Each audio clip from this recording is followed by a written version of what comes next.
Siamo al Museo Badellis di Palermo. Il Museo Badellis è stato allestito dentro il Palazzo Badellis, staccato dal Palazzo Sclafani. Questo quadro che noi vediamo è il maestro del trionfo della morte del secolo XV, metà del XV. Questo trionfo della morte messo qua dentro il Palazzo Badellis, che era il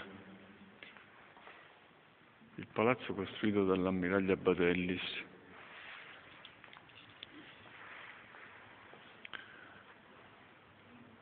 Rappresenta il trionfo della morte sulla vita delle diverse classi sociali, però ha una particolarità. Questo scheletro arciere, dispensatore di morte, colpisce solamente i preti.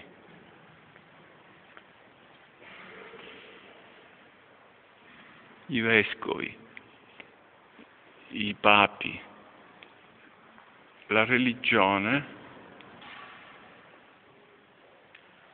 in genere. Qui c'è un religioso orientale con l'orecchino, i monaci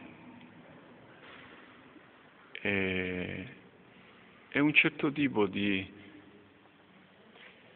donne che seguono i preti, decorate con collane e gioielli preziosi, quindi donne di una certa ricchezza, insieme ad altri signori, signorotti ben vestiti, quindi altre figure di grande importanza e di ricchezza, mentre non colpisce il popolo e le persone più umili, gli artigiani, gli artisti.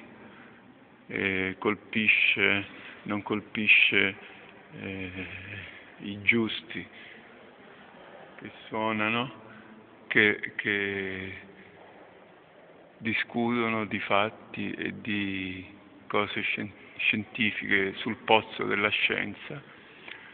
E quindi questa rappresentazione è molto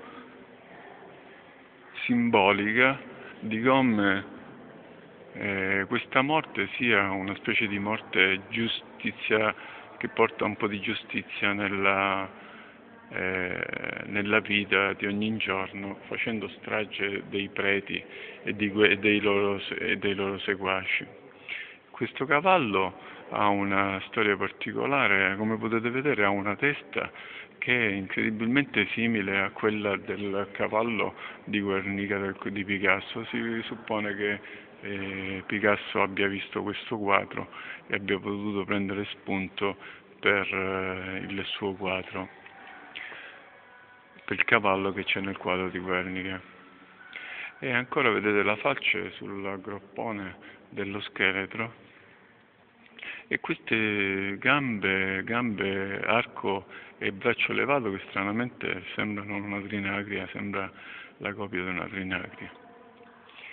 In questo quadro che era esposto nel Palazzo Sclafani si vede una rappresentazione della vita molto grottesca, però in realtà anche abbastanza veritiera, di come il bosco, quel bosco nero dietro la morte, rappresenti il nero, il buio della morte, e i cani che sempre nella mitologia, fin dai tempi più antichi, hanno rappresentato il percorso dei morti verso l'aldilà.